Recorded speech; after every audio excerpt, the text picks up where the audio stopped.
अस्सलाम वालेकुम। अगर आपने अभी तक मेरे चैनल को सब्सक्राइब नहीं किया तो अभी चैनल को सब्सक्राइब कर लें और साथ मौजूद बेल के आइकन को प्रेस कर लें।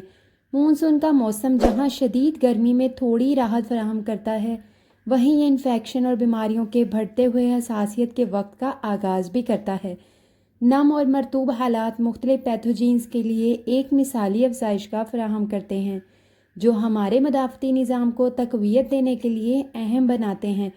खुशकिस्मती से कुदरत ने हमें ग़िज़ाइयत की बहतात फराहम की हैं, जो इन मौसमी बीमारियों से बचने में हमारी मदद कर सकती हैं।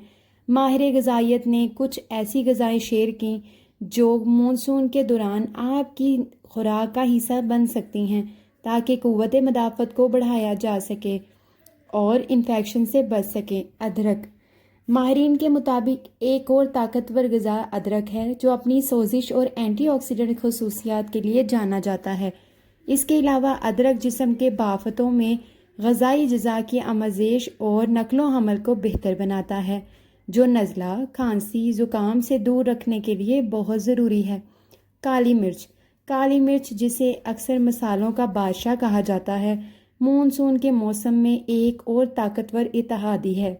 काली मिर्च का बाकायदगी से इस्तेमाल आपके जिस्म के दफ़ाई तरीक़ाकार को बढ़ा सकता है, नुकसानदेह पैथोजेन से बचा जा सकता है और बीमार होने के ख़तरे को कम कर सकता है। अपने पकवानों पर काली मिर्च ज़रूर इस्तेमाल करें और इससे फ़ायदा उठाएं। कड़ी पत्ते एंटीऑक्सीडेंट के तौर पर काम करते हैं, जो हमारे जिस्म को सेहतमंद और बीमारियों से पाक रखने में अहम किरदार अदा करते हैं। कड़ी पत्तों को आपके रोज़मर्रा के खाना पकाने में इस्तेमाल किया जा सकता है, ख़ास तौर पर सालन, सूप और दाल के पकवान में इसको ज़रूर इस्तेमाल किया जाता है। लीमू का इस्तेमाल जानते हैं। विटामिन सी, पोटाशियम और कैल्शियम से भरपूर लीमू जिस्म के दिफा को मजबूत बनाने और मुतअद्दिद बीमारियों से बचने के लिए इंतहाई ज़रूरी है।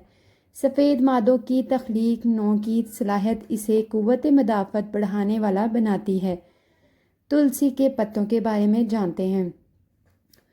तुलसी कुदरती क़ुव्वत मदाफ़त बढ़ाने के तौर पर काम करती है। ये मददगार खुलियों और कुदरती कातिल खुलियों की सरगर्मी को बढ़ाती है, जो हमारे मदाफ़ती निज़ाम के अहम अज्जा हैं। ये खुलिये मानसून के मौसम में हमें सेहतमंद रखने के लिए इन्फेक्शन से लड़ने में अहम किरदार अदा करते हैं। आप तुलसी के पत्तों को चबाकर जड़ी बूटियों वाली चाय में पकाकर या सूप और सालन में डालकर इसे इस्तेमाल कर सकते हैं। काला नमक हर घर में पाया जाता है, जो अक्सर लोग तुर्श फलों पर छिड़क कर खाते हैं ताकि जायका बढ़ाया जा सके। काला नमक दरअसल पहाड़ी नमक है, जिसमें जड़ी बूटियों और मसालों को शामिल किया जाता है और फिर बहुत ज़्यादा दर्जा हरारत में गर्म किया जाता है और नमक को कोयले में मिक्स करके गर्म किया जाता है ताकि इसको काबिल इस्तेमाल बनाया जा सके। मगर कहीं कहीं ये कुदरती हालत में भी पाया जाता है और बस आम नमक की तरह ही दस्तयाब होता है। इसमें आम नमक के मुकाबले में सोडियम की मिकदार कम होती है, जो कि इसकी अफादियत की एक बड़ी वजह है। लेकिन काले नमक को इस्तेमाल करने से क्या फ़ायदा होता है, ये हम आपको अभी बताएंगे। काला नमक इस्तेमाल करने के फ़वाइद। काला नमक मोटापे, पेट के मसाइल, बदहज़मी, खट्टी डकारें, बलगम को निकालने और तेज़ाबियत को कम करने में मददगार है। इसाबी निज़ाम को बेहतर बनाना है, जबकि डिप्रेशन के मरीज़ों के लिए भी मुफीद है। काला नमक दुराने खून को बेहतर बनाता है, जबकि हिचकियों को भी कम करता है। मौसम गर्मा में काले नमक का इस्तेमाल लो लगने से महफूज रखता है, पेट के कीड़ों की सफाई और नुकसान पहुंचाने वाले बैक्टीरिया का खात्मा करने में मददगार होता है। लेकिन इसको कौन इस्तेमाल नहीं कर सकते, ये जानते हैं।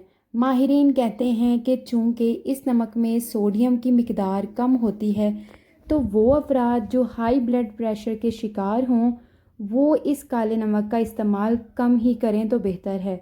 नाक इंसान के जिस्म का सबसे ज़रूरी हिस्सा कहा जाता है, तो गलत नहीं होगा।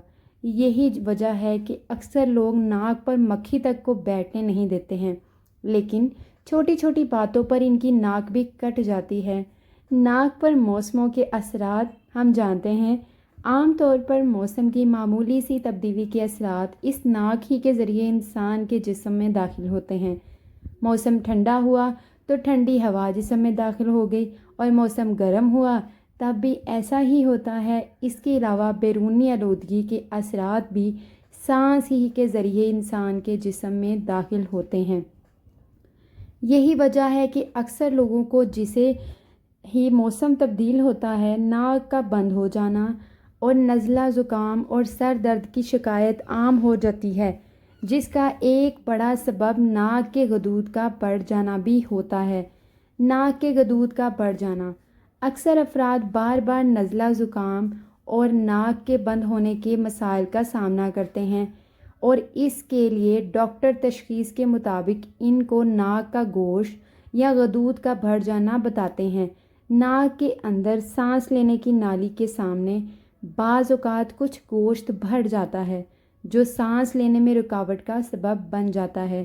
اس کے علاوہ اس میں میڈیکل ماہرین آپریشن کا مشورہ دیتے ہیں، جبکہ ہومیوپیتھک اس بیماری کے علاج کا بغیر آپریشن کرنے کا دعویٰ کرتے ہیں۔ اس کے علاوہ مختلف گھریلو ٹوٹکے بھی اس کے لیے استعمال کیے جاتے ہیں، لیکن یہ ایک حقیقت ہے کہ یہ بیماری شدید تکلیف دہ اور اذیت ناک بیماری ہوتی ہے۔ اس کا شکار فرد ہر وقت سر درد، سانس لینے میں دشواری اور نزلہ زکام کا سامنا کرتا رہتا ہے۔ ناک کے غدود کے بڑھ جانے کی علامات جانتے ہیں؟ اس بیماری کے شکار افراد کو جن علامات کا سامنا کرنا پڑتا ہے وہ کچھ اس طرح سے ہوتی ہیں: بار بار نزلہ ہونا اور ناک سے پانی یا رطوبت کا نکلنا، ناک کا بند ہونا، سر درد، کانوں میں سائیں سائیں ہونا، یہ تمام اس بیماری کی علامات میں شامل ہیں۔ علاج کے طریقے آج آپ کو بتاتے ہیں۔ اس بیماری کی ابتدا میں صرف اینٹی الرجی کے ذریعے اس کی شدت کو روکا جا سکتا ہے، لیکن یہ اس کا مستقل علاج نہیں ہے، بلکہ ڈاکٹر حضرات اس کے علاج کے لیے آپریشن کا مشورہ دیتے ہیں۔ لیکن اس بات کا بھی خدشہ موجود ہوتا ہے کہ آپریشن کے بعد بھی یہ تکلیف کچھ عرصے کے بعد دوبارہ سے بھی ہو سکتی ہے۔ تو اس کے لیے گھریلو علاج کیا ہے وہ بھی آپ سے شیئر کرتے ہیں۔ زیتون کے تیل میں کلونجی کو ملا کر اس کے قطرے صبح شام ناک میں ٹپکانے سے بڑھا ہوا گوشت کم ہو سکتا ہے۔ اس کے علاوہ ابلتے ہوئے پانی میں 1 چمچ اصلی شہد شامل کر کے پینے سے بھی اس کی علامات میں افاقہ ممکن ہے۔ اس کے علاوہ ہومیوپیتھک کے ذریعے بھی اس کا علاج ممکن ہے۔